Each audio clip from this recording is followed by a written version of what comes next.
Good morning, everyone. This is the second lecture of chapter number 1 of democratic politics or civics, you can call, that is power sharing. In our last video, we have studied about the two stories, that is one is of Belgium and another one of Sri Lanka. दोनों की democracies में या दोनों की government में क्या क्या changes थे, क्या क्या प्रॉब्लम्स थी, किस टाइप के पीपल, कितने एथनिक ग्रुप्स वहाँ पे रहा करते थे, क्या क्या उनके अंदर प्रॉब्लम्स क्रिएट हुई और कैसे उसका सल्यूशन निकाला गया, ये सब चीज़ें हम लोगों ने लास्ट वीडियो में पढ़ी थी. लास्ट वीडियो का कंक्लूजन हम लोगों ने क्या निकाला था कि दोनों ही कंट्रीज़ में जो लास्ट में हमने सिचुएशन देखी उसका मेन रीज़न था कि एक कंट्री में, बेल्जियम में, कोई भी कॉन्फ्लिक्ट नहीं था, बहुत पीसफुल एनवायरनमेंट वहाँ पे था. उसका रीज़न ये था कि वहाँ पे पावर शेयरिंग हो गई थी. जो प्रॉब्लम थी उसको सॉर्ट आउट करने के लिए, एथनिक ग्रुप्स के बीच में कॉन्फ्लिक्ट्स को सॉर्ट आउट करने के लिए इन लोगों ने पावर शेयरिंग का प्रॉपरली अडॉप्शन किया था. और जो श्रीलंका था जहाँ पे प्रॉब्लम क्रिएट हो रही थी उस जगह पे उन लोगों ने पावर को प्रॉपरली शेयर नहीं किया और बहुत ज़्यादा लोगों में प्रॉब्लम्स होने लगी.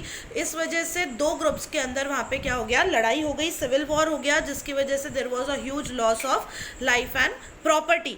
तो now we are going to study about the power sharing. Main चीज़ पावर शेयरिंग पे हम फोकस करेंगे, that why power sharing is desirable. Power sharing की क्यों रिक्वायरमेंट है, क्या रिक्वायरमेंट है, हम इसको देखते हैं. ठीक है, the question is given why power sharing is desirable. हम इस क्वेश्चन के दो आंसर्स को डिवाइड कर लेते हैं. जैसे कि there are two different sets of reasons. दो रीजंस हैं जिसकी वजह से हम ये कह सकते हैं कि पावर शेयरिंग डिज़ायरेबल है या पावर शेयरिंग होनी चाहिए. पहली चीज़, that firstly power sharing is good because it helps to reduce the possibility of conflict between the social groups. ये क्या करता है, पावर शेयरिंग क्या करता है, सबसे पहले जो कॉन्फ्लिक्ट की पॉसिबिलिटी है सोशल ग्रुप्स के अंदर उसको क्या करता है, पूरी तरीके से ख़त्म कर देता है. ठीक है, सॉल्व कर देता है, क्योंकि सबको ये इक्वल इम्पोर्टेंस प्रोवाइड कर देता है. जब हर जना इक्वल होगा, जब सामने वाले के अंदर ये फीलिंग नहीं होगी कि हाँ मैं किसी भी तरह से दूसरे से लेस हूँ, तो डेफिनेटली उनके बीच के जो मतभेद हैं वो अपने आप क्या होने लगेंगे, वो सॉर्ट आउट होने लगेंगे धीरे धीरे करके. They will come to the composition. Okay, since social conflict leads to violence and political instability, power sharing is a good way to ensure the stability of a political order. अगर person अपने आप में satisfied नहीं होगा तो definitely उसके social conflict की वजह से लड़ाई होगी, दंगे फसाद होंगे, वायलेंस होगा. ठीक है, पॉलिटिकल क्या होगा, इंस्टेबिलिटी क्रिएट होगी. लेकिन अगर वो ऐसा नहीं है, अगर कॉन्फ्लिक्ट नहीं है, तो डेफिनेटली किसी भी जगह पे इंस्टेबिलिटी को स्टेबलाइज करने के लिए, स्टेबिलिटी क्रिएट करने के लिए पॉलिटिकल ऑर्डर में पावर शेयरिंग का होना बहुत ज़्यादा इम्पॉर्टेंट लगता है. अगर हम किसी भी जगह पे, किसी भी प्लेस पे मेजॉरिटी को अगर हम सारी पावर्स दे देते हैं तो थोड़े टाइम के लिए भले हमें ऐसा लग सकता है that we are running a smooth government, but this is not possible. क्योंकि जो माइनॉरिटीज़ हैं उन माइनॉरिटीज़ की जो फीलिंग्स हैं उनको हम लोग प्रॉपर इम्पोर्टेंस नहीं दे पाते हैं, और प्रॉपर इम्पोर्टेंस नहीं देने की वजह से उन लोगों को एलिनेटेड फील होने लगता है. जो प्रॉब्लम हम लोगों ने श्रीलंका में फेस की, this was the same thing कि अगर आप सारी ही पावर्स मेजॉरिटी को दे देंगे तो definitely they are start feeling alienated, they will start feeling depressed, और उनको ऐसा लगेगा कि हम लोगों को मेन स्ट्रीम से आउट कर दिया गया है, उनकी फीलिंग्स पे ध्यान नहीं दिया जाएगा. इसीलिए हम मेजॉरिटी को पूरी डिसीजन मेकिंग की पावर नहीं सौंप सकते हैं. ठीक है, ये तो हो गया first reason. Second, there is a second deeper reason why why power sharing is good for democracies. Power sharing is the very spirit of democracy. Power sharing एक सोल पार्ट प्ले करती है हमारे डेमोक्रेसी के full ड्रामे में. Drama in sense I am using this word for an example. जैसे कि अगर एक ड्रामा चल रहा है, एक प्ले चल रहा है ऑब्वियसली, तो उसके अंदर जो मेन कैरेक्टर होता है वो मेन कैरेक्टर क्या है. जैसे अगर डेमोक्रेसी का ड्रामा चल रहा है तो उस ड्रामे में मेन कैरेक्टर क्या प्ले करेगा, मेन कैरेक्टर प्ले करेगा पावर शेयरिंग का. ओके, डेमोक्रेसी की स्पिरिट है पावर शेयरिंग, उसका सोल है. Okay, a democratic rule involves power sharing with those affected by its exercises and who have to live with its effect.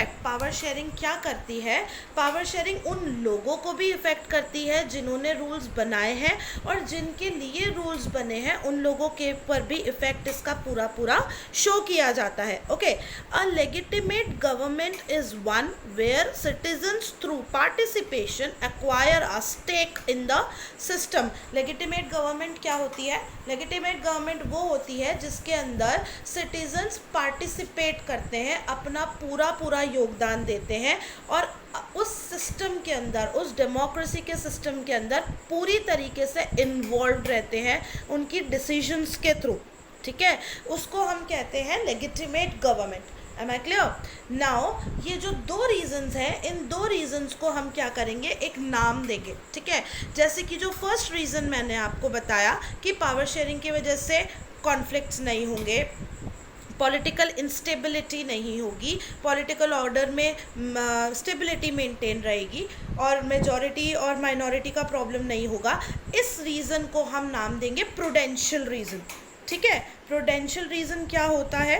Prudential regions, prudential means कि ऐसा calculation जो gains और losses को calculate करने के बाद दिया गया हो, उसको हम प्रूडेंशियल रीज़न बोलते हैं.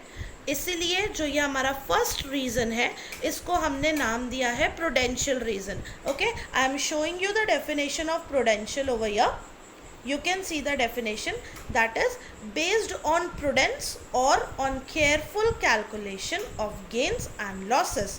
Prudential decisions are usually contrasted with the decisions based purely on moral consideration. अब इसको आप मेरी लैंग्वेज में समझिए.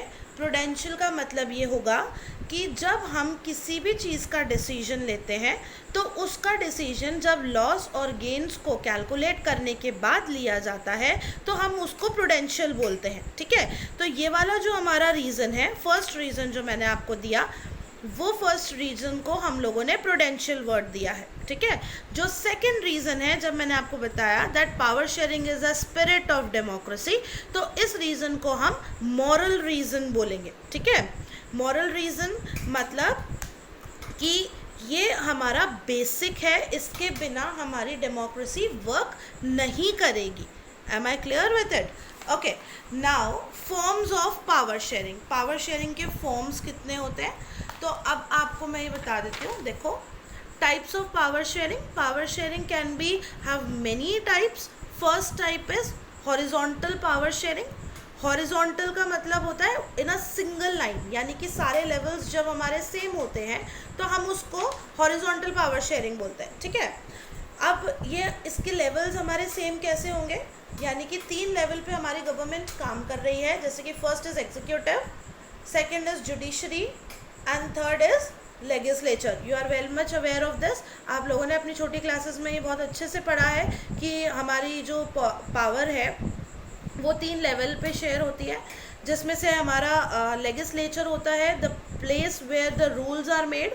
जहाँ पे रूल्स एंड रेगुलेशंस बनाए जाते हैं उसको हम लेजिस्लेचर गवर्नमेंट कहते हैं. देन वी हैव एग्जीक्यूटिव, जो उस रूल्स एंड रेगुलेशंस को फॉलो करवाते हैं. You are aware of this. ठीक है, पार्लियामेंट हो गया, स्टेट असेंबलीज हो गया, है ना, ये सब चीज़ें क्या हैं, हमारे ministers, all these people are part of executives. Okay, then we have a judiciary. Judiciary क्या काम आती है, लॉज को चेक करने के. ठीक है, कि laws are not contradictory to the constitution. Okay, legislature पे भी और एग्जीक्यूटिव पे भी, दोनों पे हमारी जुडिशरी वर्क करती है. It is not on top but still they are working hand in hand. Am I clear? Now we'll give a vertical division of power, यानी वर्टिकली हमने कैसे पावर को डिवाइड किया है. वर्टिकल मतलब लेवल्स के अंदर. ठीक है, तो फर्स्ट हमारा सेंट्रल लेवल होता है जो सेंट्रल गवर्नमेंट हम कहते हैं. दूसरा हमारा स्टेट गवर्नमेंट होता है. इस सेंट्रल और स्टेट गवर्नमेंट के डिवीजन को हम फेडरल फॉर्म ऑफ गवर्नमेंट या फेडरल सिस्टम ऑफ गवर्नमेंट भी बोलते हैं. आपको बहुत अच्छे से क्लियर है ये चीज़. ठीक है, सेंट्रल गवर्नमेंट पूरी सेंटर के लिए यानी कि पूरी कंट्री के लिए बना रहा है लॉज को. स्टेट गवर्नमेंट हम पर्टिकुलर स्टेट के लिए सारा काम कर रहे हैं. फॉर एग्जाम्पल हमारे सेंटर में बीजेपी गवर्नमेंट काम कर रही है, लेकिन हमारे स्टेट में if I talk about Rajasthan तो हमारे कांग्रेस काम कर रही है. तो we have both the different types of government over here. Okay, third one is power can be shared among the different social groups. जैसे कि हम लोगों ने बेल्जियम का एग्जाम्पल देखा था. बेल्जियम के अंदर इन लोगों ने क्या किया, अलग अलग एथनिक ग्रुप्स के लिए इन लोगों ने गवर्नमेंट बना दी. जैसे कि कोalition गवर्नमेंट इन्होंने बनाई. मैंने आपको कम्युनिटी गवर्नमेंट बताई थी. कम्युनिटी गवर्नमेंट इनको एग्जांपल दिया था आप लोगों को मैंने कि इन्होंने कम्युनिटी गवर्नमेंट किस किस के लिए बनाई है. आप लोगों को क्या बताया था, जैसे फ्रेंच के लिए अलग बनाई थी, जर्मन के लिए अलग बनाई थी, डच के लिए अलग बनाई थी. उसी तरीके से इन लोगों ने उसी तरीके से जब हम पावर्स को अलग अलग सोशल ग्रुप्स में डिवाइड कर देते हैं तो वो हमारी कम्युनिटी गवर्नमेंट की तरह काम करती है. That is a part of a power sharing. Okay, it is a part of type of power sharing. India के अंदर हम लोगों ने जैसे स्मॉलर ग्रुप्स जो हैं हमारे, उनको हमने रिजर्वेशन प्रोवाइड किया है. ठीक है, सो उन लोगों को हमने रिजर्वेशन क्यों दिया है, जिससे वो माइनॉरिटी के जो पीपल हैं उन लोगों को एक फेयर शेयर मिल सके हम लोगों के पावर में आने का, उनको एक फेयर चांस मिल सके अपने आप को रिप्रेजेंट करने का. ठीक है, लास्ट हमारा ये है that power sharing can be seen in a political parties also. आप लोगों ने ये कई बार देखा होगा कि जब जैसे एक मेन पार्टी और लोकल पार्टी मिल के एक जगह पार्टी फ्रेम कर लेती है सिंगल स्टेट के अंदर, उससे क्या होता है, उनकी मेजॉरिटी हो जाती है. Okay, they are in a majority form and they can work for the betterment of the people. If I ask you, if I give you the explanation from the book, then you can see this. Like in a democracy, the citizens must have freedom to choose among the various contenders of the power. In contemporary democracy, this takes the form of competition among different parties. Such competition ensures that power does not remain in one hand. Main reason क्या होगा कि power किसी एक के हाथ में नहीं रहनी चाहिए. In long run, power is shared among different political parties that represent different ideologies and social groups. Sometimes this kind of sharing can be direct. अब इसको हम definition का form दे देते हैं. When two or more parties form an alliance to contest election. Election करने के लिए जब दो या दो से ज़्यादा पार्टीज एक ग्रुप फॉर्म करती हैं तो उसको हम अलायंस कहते हैं. If their alliance is elected, they form a coalition government and thus share the power. अगर बीजेपी और लोकल गवर्नमेंट कंबाइन हो जाती है to have an election, to contest an election, then it will be known as alliance. Okay, और अगर ये elect हो जाते हैं, अगर ये लोग सेलेक्ट हो जाते हैं, बन जाती है इनकी गवर्नमेंट, तो उस गवर्नमेंट को हम कोएलिशन फॉर्म ऑफ गवर्नमेंट या कोएलिशन गवर्नमेंट बोलते हैं, जिससे पावर क्या होगी, शेयर होती है. Am I clear? Now this is the last topic in which I have given you the explanation of the power, forms of power, which can be divided into many portions. First, I have told you among the different organs of the government, that is legislature, executive and judiciary. Second, I have given you the explanation of different levels, जिसके अंदर हमारा central level और state level या regional level भी आप उसको कह सकते हैं. Third is shared among the social groups, जिसमें आपको मैंने कम्युनिटी गवर्नमेंट का एग्जांपल दिया है बेल्जियम में.